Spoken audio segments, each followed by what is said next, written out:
جب رب بندوبست کر دے، جب اللہ اہتمام کر دے، میرے بھائی ضروری تو نہیں کہ ہم پریشان ہی رہیں کہ یار یہ کام میں نے کیا نہیں، میرے کھاتے ڈال دیا گیا، یار اس جرم کا میں مجرم ہی نہیں اور میرے منہ پہ سیاہی ملنے کی کوشش کی جا رہی، یہ میرا کھاتا ہی نہیں اور لوگ مجھے تکلیف دے رہے ہیں۔ ضروری نہیں کہ آپ ہی وضاحت کریں، میرا رب بھی بندوبست فرما دیا کرتا ہے۔ اور جو اہتمام اللہ کرتا ہے نا، جو بندوبست رب کرتا ہے، آزمائش آ جاتی ہے، بڑے بڑوں پہ آ جاتی ہے، لیکن بعض اوقات بڑی تکلیف ہوتی ہے جب اس بندے کو لوگ کٹہرے میں کھڑا کر دیں جس کا جرم ہی کوئی نہیں، اس شخص سے لوگ سوال جواب شروع کر دیں جس بیچارے کے خیال میں بھی وہ بات نہیں، پھر وہاں وضاحتیں دینا، نہ کردہ گناہوں کی وضاحتیں دینا، یہ بڑا بوجھ بنتا ہے، بڑی تکلیف ہوتی ہے، اور لوگ کرتے ہیں یہ کام۔ یہ ہمارے دور کا تقاضا ہے، لوگ پہلے آپ کو اپنے حق میں قائل کرتے ہیں، اپنی فرما برداری میں لانا چاہتے ہیں، اگر آپ نہیں آتے تو پھر وہ آپ کو مجرم قرار دے دیتے ہیں، یا میرے ساتھ چل ورنہ پھر میں تیرے خلاف پراپوگنڈا کروں گا۔ دو ہی باتیں۔ حضرت عائشہ صدیقہ رضی اللہ تعالیٰ عنہ فرماتی ہیں، ایک عورت تھی اور اسے نبی پاک صلی اللہ تعالیٰ علیہ وسلم نے وہ کلمہ پڑھ کے مسلمان ہوئی، مدینہ طیبہ آ گئی تو حضور نے مسجد نبوی شریف میں اس کے لیے مکان، ایک سادہ سا کمرہ ساتھ مسجد کے بنوا دیا، وہیں رہنے لگی۔ اکثر وہ سیدہ طیبہ کے پاس آتی تو حضرت عائشہ صدیقہ رضی اللہ تعالیٰ عنہ فرماتی ہیں وہ بڑی باتیں سناتی اور آخر میں کہتی وہ ہار والا دن بھی بڑا عجیب دن تھا، اور میرے رب کی قدرتوں کا دن تھا، وہ بھی بڑا عجیب دن تھا۔ سیدہ عائشہ صدیقہ رضی اللہ تعالیٰ عنہ ایک دن فرمانے لگی کہ تو ہار والے دن کا بڑا ذکر کرتی ہے، وہ کیا دن تھا؟ تو خاتون کہنے لگی اماں جی وہ دن تھا جب میرے رب پر بھروسہ اور مضبوط ہو گیا، جس دن میرا اپنے رب پر توکل اور بڑھا، میرے ایمان میں یقین میں اور پختگی آئی۔ کہنے لگی میں ایک گھر کی کنیز تھی، نوکرانی تھی، اس گھر میں ایک بچی تھی جس کے پاس سونے چاندی ہیرے جواہرات کا ہار تھا۔ اس زمانے میں نا چمڑے کے اوپر لوگ ہیرے جواہرات لگاتے تھے، کئی دفعہ سرخ رنگ کے چمڑے پہ لگائے جاتے تھے، وہ بچی پہنتی تھی تو کہتی ہیں وہ بچی کے اس نے اتار کے رکھا یا اس سے گرا وہ ہار تو چیل اسے اٹھا کے لے گئی گوشت سمجھ کے، اور میرے سامنے اٹھا کے لے گئی۔ گھر والوں نے مجھ سے پوچھا، یہ بخاری میں موجود ہے، گھر والوں نے پوچھا مجھ سے کہ وہ ہار کہاں ہے، تو میں نے کہا چیل اٹھا کے لے گئی۔ گھر میں کچھ چوری ہو جائے تو سب سے پہلا الزام کس پہ لگتا ہے؟ ملازمین پہ۔ کہتے انہوں نے مجھے بڑا مارا، بڑی تکلیف تھی، حتیٰ کہ میری شرمگاہ تک کی تلاشی لی، میری عزت اتنی خراب کی میں بتا نہیں سکتی۔ میں نے اپنی زندگی میں ایک واقعہ دیکھا، ایک امیر گھر میں چوری ہو گئی، ملازم کو اتنا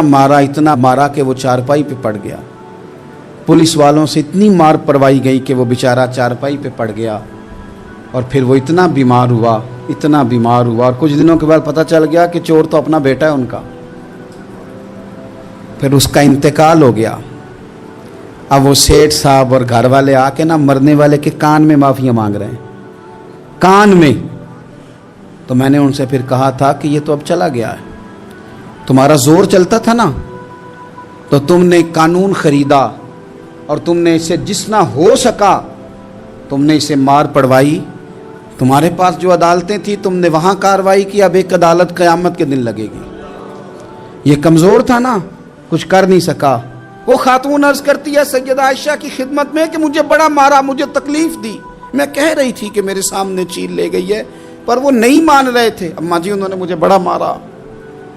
حضرت عائشہ صدیقہ کہتی ہیں پھر کیا ہوا؟ کہنے لگی اماں جی جب کوئی میرا مددگار نہ رہا، مجھے تکلیف دے رہے تھے، رسوا کر رہے تھے، تو میں نے اپنے رب سے مدد چاہی، میرے رب کی طرف میں نے توجہ کی، میں نے کہا مالک اب تو ہی میرا مددگار ہے۔ کہتی ہے وہ مجھے مار رہے تھے تو وہ چیل جو ہار لے گئی تھی وہی لے کے واپس آ گئی، اور ہمارے سروں کے قریب لا کے اس نے جب اس ہار کو پھینکا، وہ مجھے چھوڑ کے سائیڈ پہ ہوئے، وہ میری بے گناہی جان گئے، لیکن آپ کو بتاؤں اس دن سے میرا اپنے رب پر یقین اور بڑھ گیا۔ جب انسان پورا ٹوٹ جاتا ہے اور جب کوئی چاروں جانب اس کا مددگار نہیں ہوتا تو رب تو ہوتا ہے نا، اللہ تو اس کا مددگار ہوتا ہے نا، وہ تو پھر اپنے اس بندے کی مدد کرتا ہے نا، پھر وہ تو توانائی دیتا ہے نا، وہ تنہا نہیں چھوڑتا، وہ تو آنسوؤں والوں کے آنسوؤں پہ بڑا کرم فرماتا ہے، وہ تو قسم پرسی میں آ جاتا ہے، اس کی رحمت بڑھ کے استقبال کر لیتی۔ تو بھائی جب آپ پر اللہ کی حکمت کے تقاضے پورے ہونے لگیں اور زندگی میں کبھی کوئی ایسا وقت آئے کہ آپ محسوس کریں کہ تنہا رہ گئے ہیں اور کئی اپنے بھی مخالفین کی جماعت میں نظر آنے لگے ہیں، تو اس وقت پھر دل، روح، زبان اور ذہن کو یکجا کر کے سمجھ لینا کہ جب ساری دنیا ساتھ چھوڑ جاتی ہے تو رب کی رحمتیں اس وقت بھی ساتھ رہتی ہیں اور اللہ کی مدد اس وقت بھی بندے پہ کرم نوازی کرتی ہے۔ حضرت عبداللہ ابن عباس فرماتے ہیں میرے نبی پاک علیہ السلام نے میری تربیت فرمائی، حضور نے میری تربیت فرمائی، اور محبوب پاک علیہ السلام نے فرمایا عبداللہ یاد رکھنا، یہ نوجوان دوست میری بات لکھ لیں، پریشان لوگ میری بات لکھ لیں، جن کے پاس قوت فیصلہ نہیں وہ اس بات کو لکھ لیں۔ حضرت عبداللہ ابن عباس فرماتے ہیں میرے نبی پاک علیہ السلام نے مجھ سے فرمایا تھا عبداللہ سن، اگر ساری دنیا مل کے تیرا کوئی نفع کرنا چاہے کر نہیں سکتی جب تک میرے رب کی رضا نہ ہو،